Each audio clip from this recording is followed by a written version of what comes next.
2026 সালের পশ্চিমবঙ্গ বিধানসভা নির্বাচন।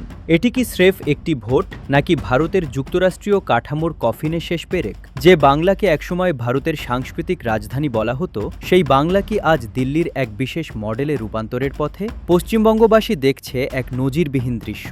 এখানে তৃণমূলকে শুধু বিজেপির বিরুদ্ধে লড়তে হচ্ছে না, লড়তে হচ্ছে ভারতীয় রাষ্ট্রযন্ত্রের বিরুদ্ধে।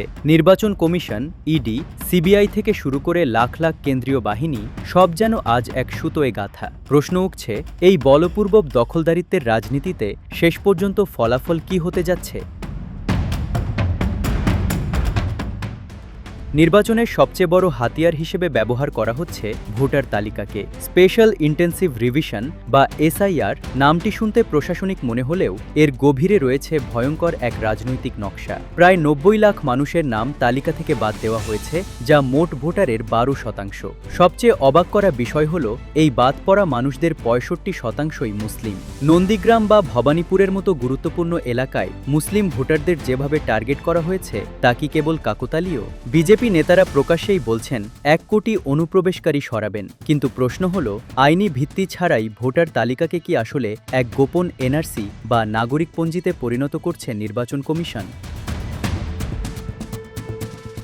নির্বাচন কমিশনের নিরপেক্ষতা আজ কাঠগড়ায়। উত্তরপ্রদেশের মতো বড় রাজ্যে মাত্র 4 জন পর্যবেক্ষক পাঠানো হলেও পশ্চিমবঙ্গে কেন 30 জন? কেন দেশের 95% অফিসার বদলি করা হলো শুধু এই এক রাজ্যেই? কমিশন আজ পশ্চিমবঙ্গের জন্য এক সুপার সরকার হিসেবে আবির্ভূত হয়েছে। হাইকোর্ট প্রশ্ন তুলেছে, কমিশন কি চাইলে যাকে খুশি গ্রেফতার করতে পারে? তৃণমূলের 1300 নেতাকর্মীর একটি গোপন তালিকা তৈরি করে তাদের নির্বাচনী প্রক্রিয়ার বাইরে রাখার যে প্রচেষ্টা, তা কি নিরপেক্ষ নির্বাচনের সংজ্ঞার মধ্যে পড়ে? যখন ভোটারদের ওপর নাগরিকত্ব প্রমাণের দায় চাপিয়ে দেওয়া হয়, তখন বুঝতে হবে গণতন্ত্রের মূল নীতিটিই বদলে গেছে।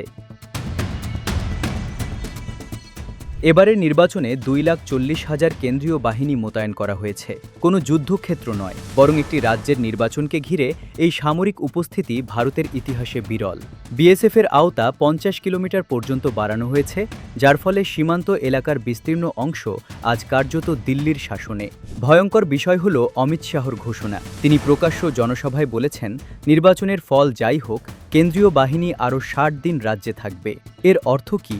এটা কি গণতন্ত্রের বিজয় নিশ্চিত করা, নাকি হার নিশ্চিত জেনে মানুষের ওপর রাষ্ট্রীয় ভয় চাপিয়ে দেওয়া? যখন রাষ্ট্র ও দল একাকার হয়ে যায়, তখন সেই ব্যবস্থাকে রাষ্ট্রবিজ্ঞানীরা ফ্যাসিবাদ বলে সংজ্ঞায়িত করেন। এত সব আয়োজন কি বিজেপিকে ক্ষমতায় বসাতে পারবে? 2021 সালের পরিসংখ্যান বলছে, অন্তত 57টি আসনে ভোটের ব্যবধান ছিল খুব সামান্য। ভোটার তালিকা থেকে নাম বাদ দেওয়ার এই প্রক্রিয়া সেই আসনগুলোতেই বিজেপিকে সুবিধা দেওয়ার চেষ্টা করছে। কিন্তু মুদ্রার উল্টো পিঠও আছে। বাংলার মানুষ বরাবরই বাইরের চাপ বা হুকুমদারির বিরুদ্ধে সোচ্চার। এ যে 90 লাখ মানুষের নাম নিয়ে কারসাজি, এ যে প্রতিদিন ইডি সিবিআই এর হানা, এটি সাধারণ ভোটারের মধ্যে এক ধরনের আত্মরক্ষার তাগিদ এবং মমতার প্রতি সহমর্মিতা তৈরি করছে। অনুপ্রবেশকারী তকমা দিয়ে যখন প্রতিটি বাঙালিকেই সন্দেহের তালিকায় রাখা হচ্ছে, তখন তা বিজেপির বিরুদ্ধে উল্টো মেরুকরণও তৈরি করতে পারে।